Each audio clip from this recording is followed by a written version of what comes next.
Good morning. Today is the 19th of May 2060, and I'm very excited. I'm excited because we're starting our first webinar with an excellent speaker, Andy Kirchner. Andy, Andy and I became very good friends, and Andy is an entrepreneur, he's a facilitator, and he's a public speaker. And I would like to introduce to you Andy, but before we go there, I would like to remind you that this is the start of a series of webinars where we will present excellent content, and we will also in the future, near future, offer you interviews so that you can go there anytime you want, as often as you would like. So here I'm introducing to you Andy Kirchner.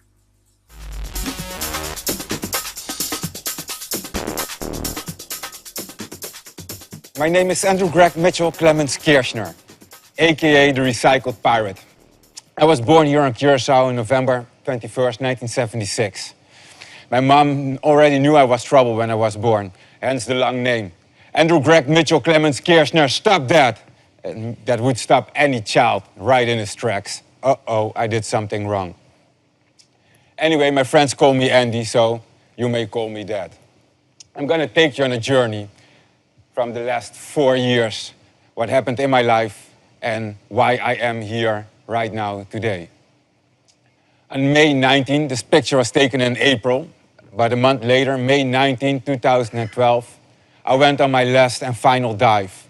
I went to dive with Debbie van der Woude, my girlfriend, at Marie Pompoen.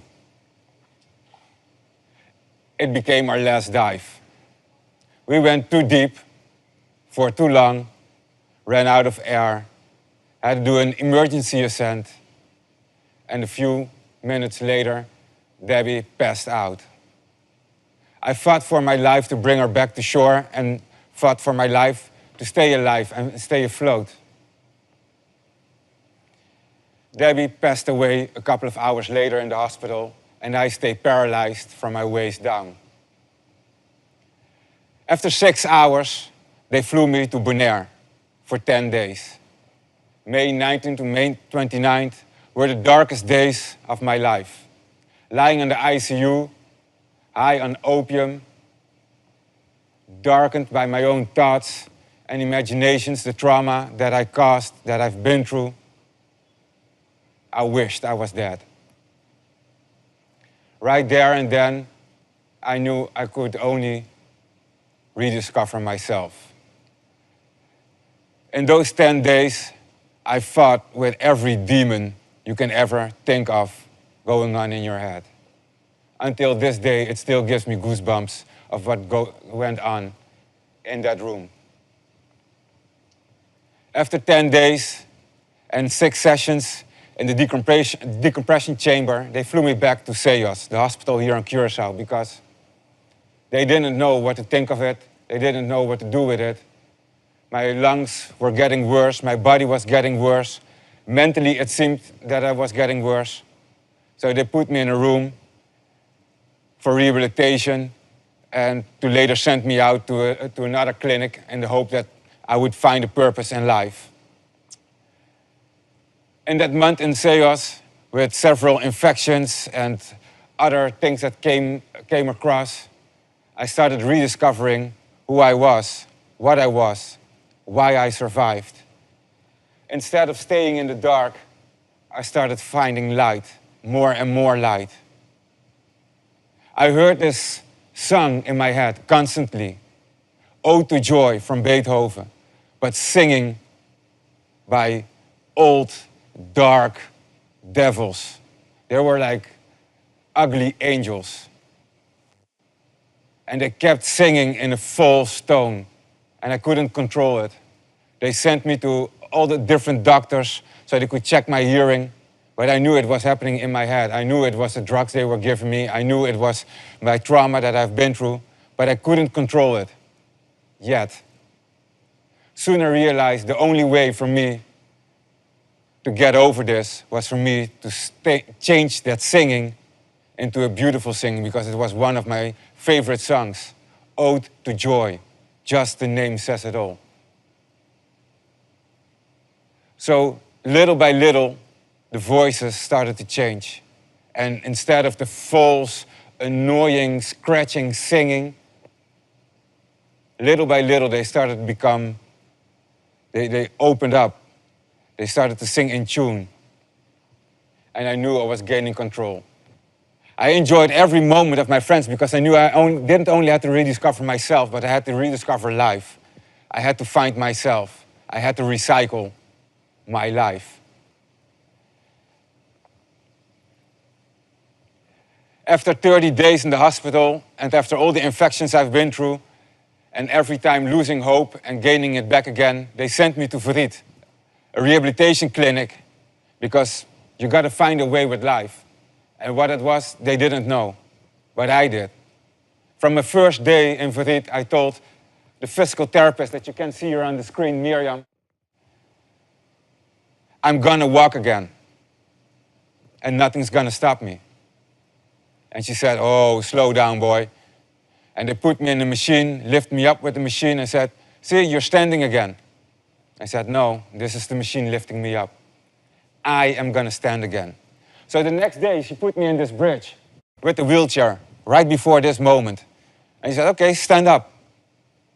And I put my arms on the bridge and I tried to get up. My arms were weakened, my legs were weakened. My mind was strong, but I couldn't.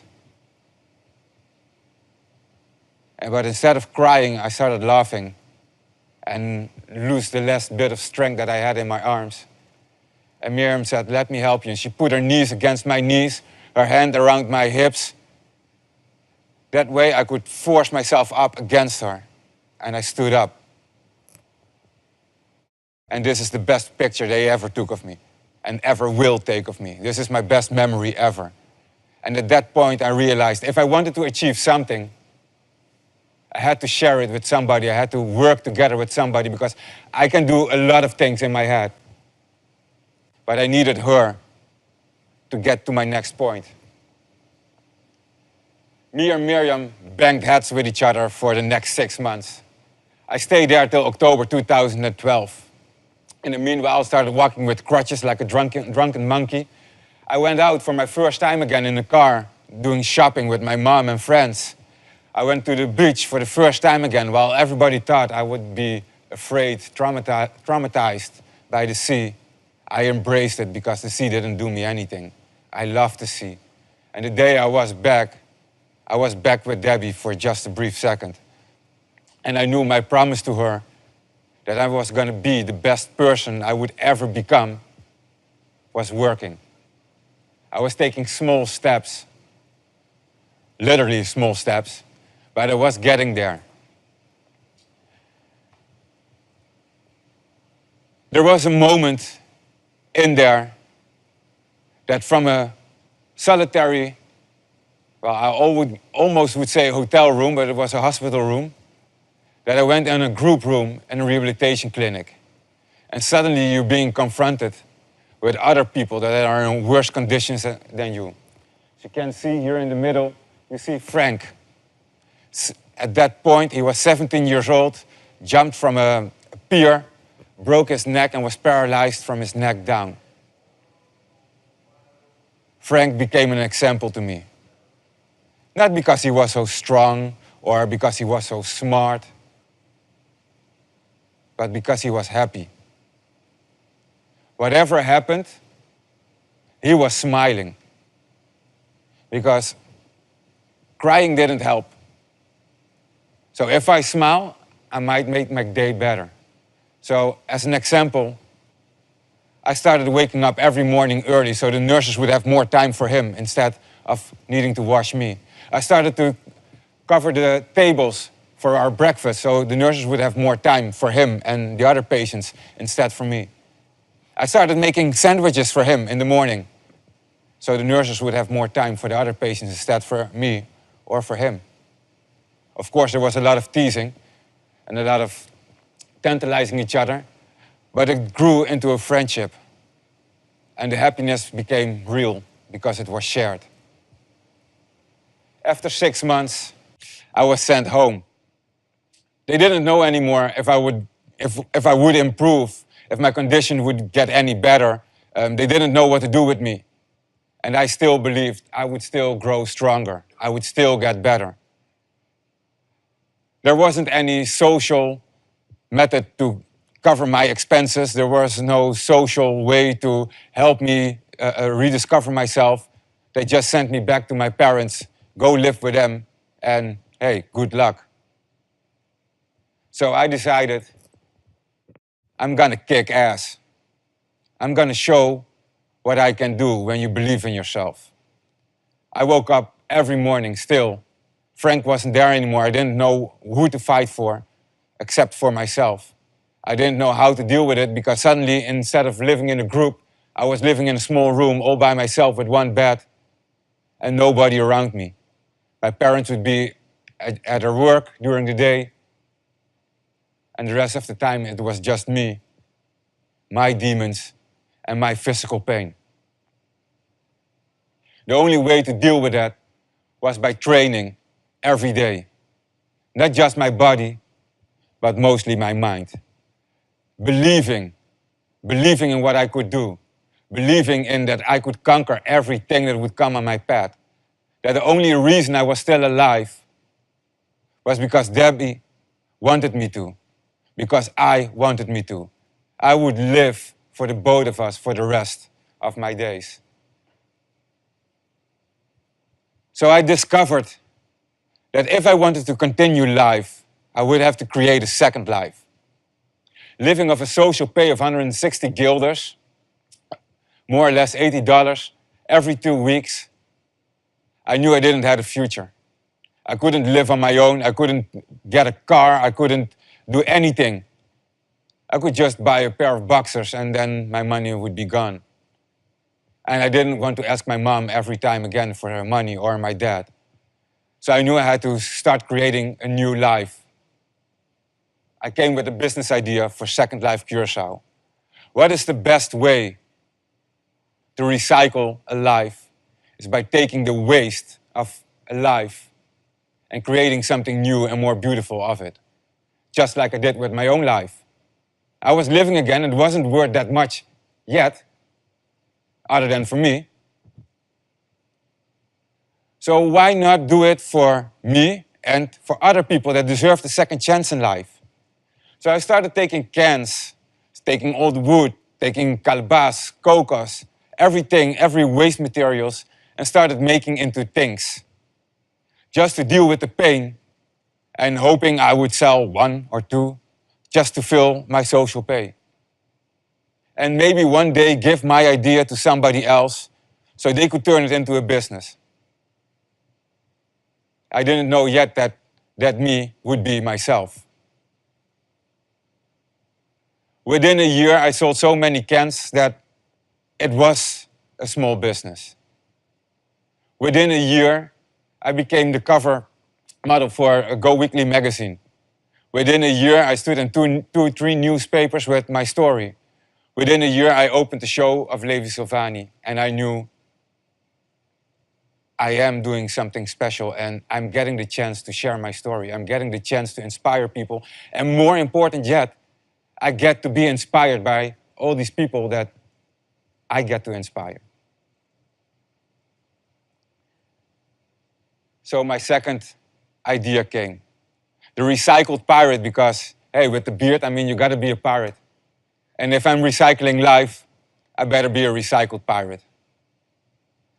And the thing took a velocity that was incredible. Within a month, I won the GCI Ayoba Aspiring Young Creative Entrepreneur of the Year award. And I got the chance to make my business legitimate. And suddenly, I'm having my own LTD, my own BV, with 3 small businesses beneath it that I can stop asking for my social pay. I'm paying for myself. Within 2 years of starting with the idea of just 1 can. With that came the idea, if I'm going to inspire other people, let's find a way how to do it in a more social and sustainable way. Everything I do, I have to earn it first. If it's going to be physical, I got to train for it. If it's going to be mental, I got to study for it. If it's going to be financial, you better make some money, boy. So I did. I sold more cans. I gave more workshops. I even got the chance to go to St. Martin since my accident for the first time. I flew to another island to give a workshop to a group of social workers. And I got to inspire the people that need to inspire our community. And the inspiration they got, they gave back to me, not only told me that I was on the right path, it told me to take it another step. Quit your whining. You're gonna be in pain for the rest of your life, every morning, every afternoon, every night. You gotta do your yoga, you gotta do your mental training, you gotta do your physical training. You don't have a choice anymore, you're an example now. And the only thing you can do is live by it. So I do. And, well, here I stand. I have the chance now to share with you and uplift you all, and hopefully inspire you to inspire others. Your story is not only worth telling, but many parts of your story, other people went through the same thing. And without you sharing it with them, everybody keeps thinking they're alone. And everybody keeps thinking they have to throw in the towel. And they lose hope. They lose spirit. But all you have to have is heart. And you have to share that with other people. And that's the reason why I'm proud to be part of this event. I'm proud to be able to share and uplift my thoughts with you. I'm not done yet. I just started. I mean, my business is there, but I have no employees yet. I want to be sure that in the future, I can give people with a physical or mental disability the chance to recycle their life and give them a second chance. I want to go climb the Christoffel Mountain again. And this was a great exercise. Not on the Klipberg. Took me a week to recover, so I'm waiting with Christoffelberg just to get stronger, because Christoffel, that's going to be a month recovering, and a month recovering means no business. And no business means no eating. And I got a small puppy to take care of. I have a car to take care of suddenly. So I'm reaching out. I'm sharing this in the hope that with my servant leadership, I will get back from you that I'm giving to you. That you will give to others what you get right here. And hopefully we will all share with each other and lift each other up. Thank you very much.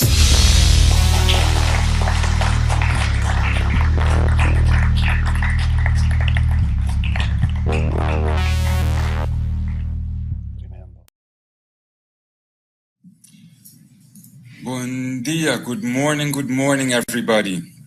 Thank you for watching our live Q&A after the webinar. Hope you enjoyed it, hope it was inspiring. I'll be answering some of your questions this morning, so shoot. And I'll try to give an honest as possible answer to you. First question. Awesome, thank you for sharing your story. Today you just said it's 4 years ago that the accident happened. How did you wake up today? Well, kind of happy, appreciative, very aware of every breath I'm taking. Today is the day to celebrate life, to celebrate Debbie's life, and to make it something very special. And to be here today is, well, that gives it some extra value. So let's continue with the next question.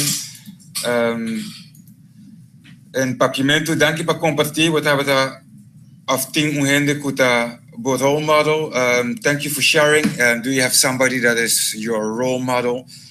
Well, not directly my role model, but I got a lot of people that I admire, and mostly the people that I work with or have shared the rehabilitation room with in Verriet Revalidatiekliniek. But one of the persons I admire the most is Takai Doran, the director of Fundación Desarrollo Deportivo Curaçao, our national sport institute. The way he manages and inspires his own personnel, and the way he motivates the people in his surrounding, it's a very great example to me and how I hope to inspire other people. Let's see. Kita wo plannen ku in negócio para futuro. What are your plans for the future of your business? Oh, we're gonna need a whole new webinar for that one. First and foremost, I want to invest in a sustainable economy.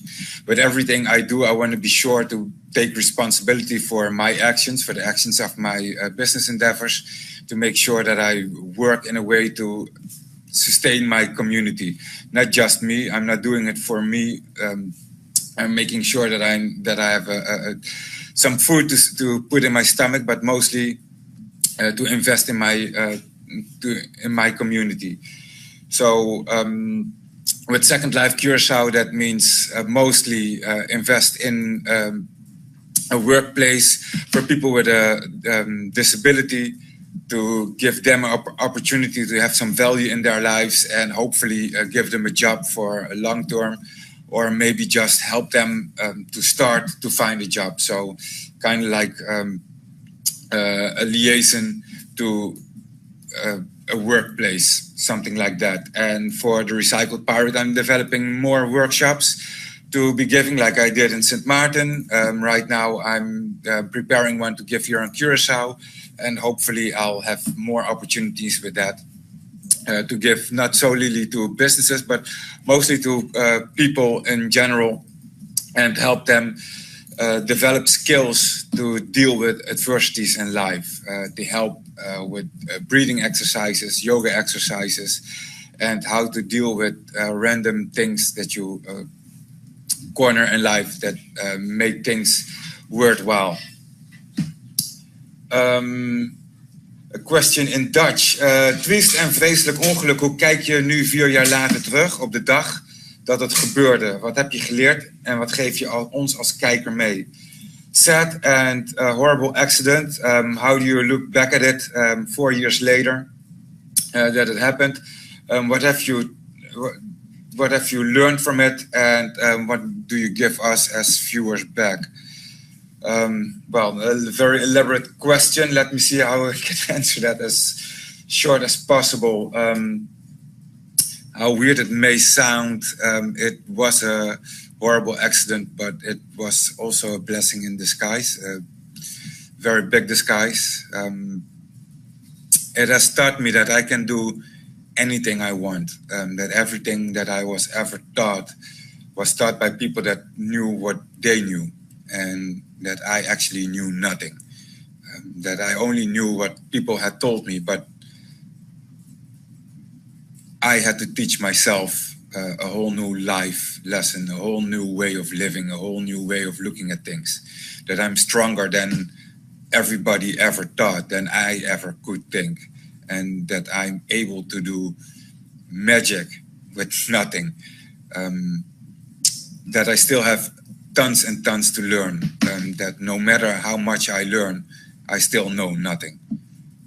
The whole world is an open place that will only teach you more and more lessons every day you live, for every breath you take. So don't take anything for granted. Every morning I wake up, I'm grateful that I can take another breath. I saw somebody die in my arms, taking her last breath, fighting to be alive. And I have the honor to live her life and my life together right now. So that is the lesson I've learned, and I'm hoping to teach you and everybody else. Next question, also in Dutch. Je bent trots op hetgeen je hebt bereikt. Wat zou je nog graag willen doen? You're proud of what you have achieved. What else would you like to do? Well, I'm very proud of what I have achieved, but it's nothing could compare to what I want to achieve.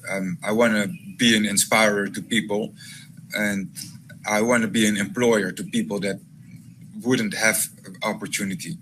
I want to give people a chance to have a value in their life that doubt their value. And I'm working hard towards that goal. I'm not there yet. I'm getting closer every day. I mean, I started my business with a social pay, no pennies, no dollar, nothing. And right now I'm able to at least provide for myself. And now I need to provide for more people, and I will not rest until I can do that. So that is the next step. Next question: are you in a relationship, or do you have a relationship? No, not at this point. My relationship is my goal to inspire people to work as hard as I can, and with my body, I'm still struggling every day. So that takes a lot of my attention. Question in papiamento. Bota activo também medinan social combini. Are you active on social media, and how come? Well, it was actually accidentally. I was bored in the hospital, and the only thing I had was my phone. So social media was my best friend. And I started sharing my story on Twitter, and from 100 people, it became 200 people, 300 people, 1,000, 5,000. It grew very rapidly. And with that, I grew into Instagram. And when that hit 1,000 people, 1,200 people, I started sharing it also on Facebook. And I was a bit scared with Facebook because a lot of more people that I knew personally were following me there. And with that, it also starting to grow. People from the other social media started cross-following, and with that, it really kind of blew up. So you can find me on Twitter at Andy Kirchner. You can find me on Instagram, The Recycled Pirate, The Recycled with a D, The Recycled Pirate, or Second Life Curacao, and the same on Facebook, The Recycled Pirate or Second Life Curacao. Second Life Curacao for my recycled art, and The Recycled Pirate for my inspirational messages that I send out almost daily. Kung dia di Andy te ziet eruit. Train, traha. That was also papiamento. How does a day, how does one of my days look? Do I train? Do I work? Well, I work daily, yes. I start early in the morning. I wake up between 6 and 7, depending on how late I went to bed the night before. I start my morning with a gratitude exercise, being grateful that I woke up, and doing some breathing exercises, go make my coffee, brush my teeth, and then do my yoga. 15, 20 minutes to 40 minutes, stretch my body, wake it up, breakfast, feeding my dogs, and then I start doing my recycled art. Or since now that I have a car, go visit customers or clients, meetings and things like that. I still exercise a lot. I toned it down a little bit to give my body a little bit of rest after 3.5 years of literally pushing myself to my limits. I got a lot of little pains and aches that I'm giving rest right now, but I still plan to start exercising hard again, and hopefully after my stint in Aruba soon, that I will start with my next turn up and start growing some extra muscles. Kiko fisicamente Andy por precis. Another question in papiamento. Andy mistério dança ainda of turcos Andy Mesport. What can you do physically, and do you need any help, or can you do everything yourself? Well, I do almost everything myself. I wash my own clothes.